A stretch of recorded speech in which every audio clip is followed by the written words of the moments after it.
Allora, Presidente, rispondendo al messaggio di prima, diceva appunto che si è più liberi all'estero, vediamo appunto diverse situazioni che ci vengono appalesate, è difficile pensare di rischiare di prenotare qui in Italia. Vero è che comunque si spera che per agosto... Beh, io penso e spero... Si auspica, non c'è mai da fidarsi, però perché insomma... sì, se in agosto siamo messi in queste condizioni vuol dire che questo paese sta andando alla deriva senza possibilità di salvarsi, e quindi io credo che, ma non per agosto, io spero che per i primi di giugno... Un gelato dopo cena non se lo possa andare a prendere? Sì, esatto, si può, senz'altro si spera. Ecco, un altro messaggio. Però... Caro Bertin, fa bene a dire la verità sui ristori, chi li ha ricevuti sono state delle briciole, delle vere e proprie prese per i fondelli. Vergognatevi voi del governo, e poi i loro stipendi li hanno ricevuti regolarmente? Punto di domanda.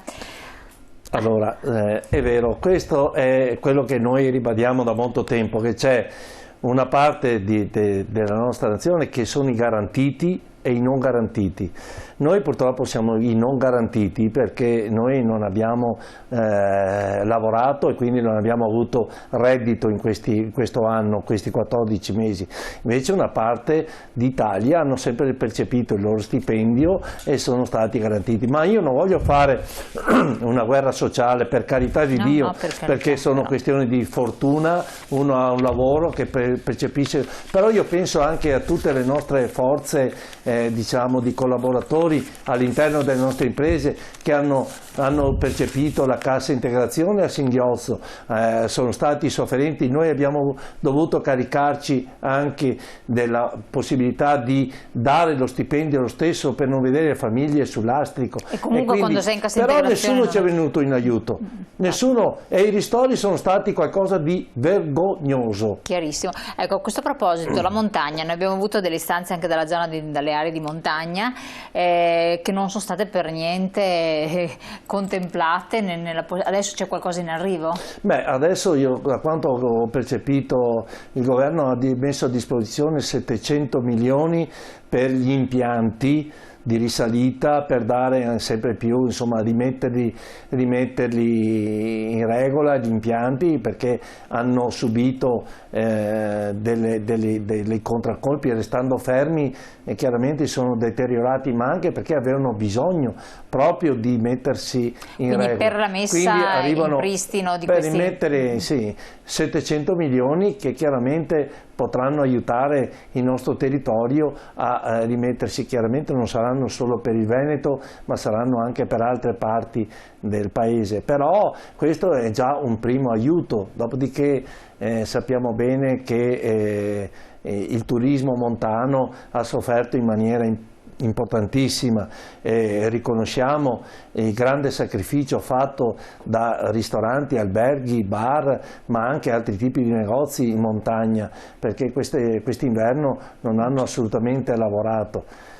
Hanno avuto la fortuna di lavorare quest'estate, questo sì, però dopodiché, dopo finita l'estate, sono piombati come tutti noi nel profondo rosso e non abbiamo avuto nessun tipo di aiuto. Città d'arte, l'altro appello che arriva degli albergatori delle città d'arte, che appunto invece la vedono molto pesante la chiusura anticipata già adesso delle ore 22, perché dicono la primavera è una stagione ottimale per i weekend nelle varie città.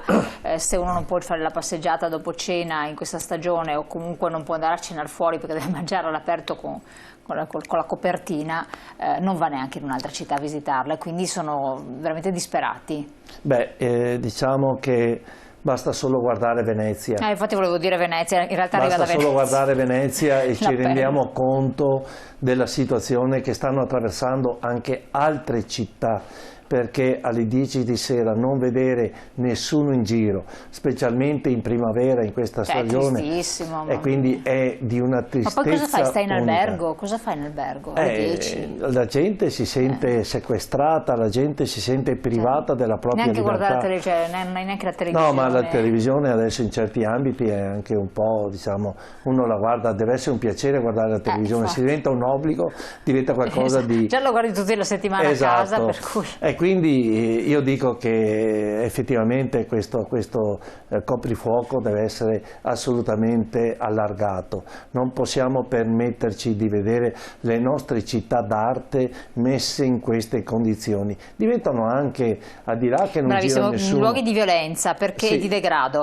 Abbiamo esatto. tantissime segnalazioni anche in centro, che ci arrivano sul centro a Padova, che ci sono zone del ghetto, per esempio, parlare della città che lei conosce, zone di degrado, ma non soltanto, anche in altre città del Veneto ci sono state segnalate, o paesi, comuni abbastanza grossi, dove purtroppo a una certa ora comunque ci sono delle persone malintenzionate che ci sono in giro, che si muovono. Sì, perché quelle non hanno regole. Ricordiamoci che quelle esatto. non hanno regole. Se ne impipa. E questo è comunque a danno di tutta la campagna che voi avete fatto di vitalizzare i centri storici. Bravissima, questa è un'altra cosa. Sì, diciamo che è il cane che si morsica la coda, cioè, perché noi abbiamo combattuto per riqualificare, per rendere attrattive le nostre città, i nostri territori, e poi siamo piomati in questa situazione. Questo chiaramente non è colpa di nessuno, questa pandemia è arrivata, l'abbiamo subita, cerchiamo di uscirne prima possibile, però chiaramente è una frustrazione per il nostro territorio.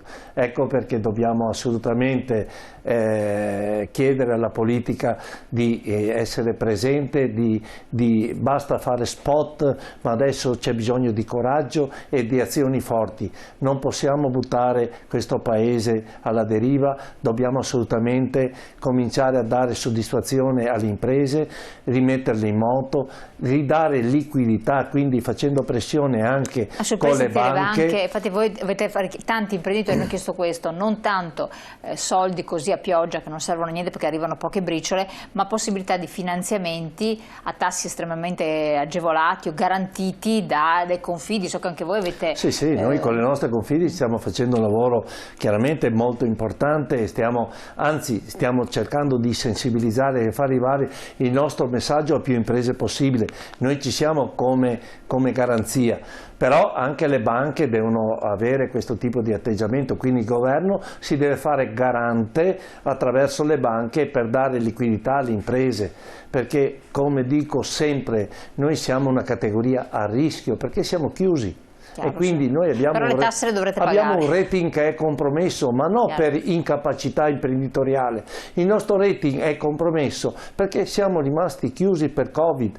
Questa è la situazione. Allora governo, dati da fare, fai il garante attraverso le banche perché metta liquidità alle imprese e magari dopo li restituiamo in 15-20 anni. Un pagamento dilazionato nel tempo ci può salvare, altrimenti non abbiamo vie di scampo.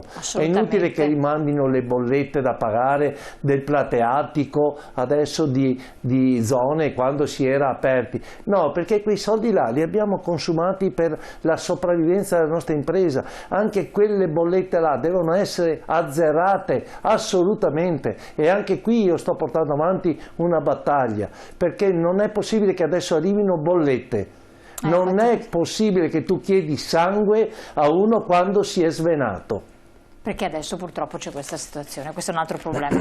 Allora Presidente, noi la ringraziamo di aver risposto alle diverse domande che sono arrivate anche dai nostri telespettatori, ringraziamo i nostri telespettatori di averci fatto le segnalazioni, di aver chiamato, e continuate a scriverci perché dopo noi possiamo in qualche modo girare le vostre domande a chi vi rappresenta. Buon lavoro, ci aggiorneremo naturalmente prestissimo, e anche a voi grazie di aver partecipato, ci vediamo domani.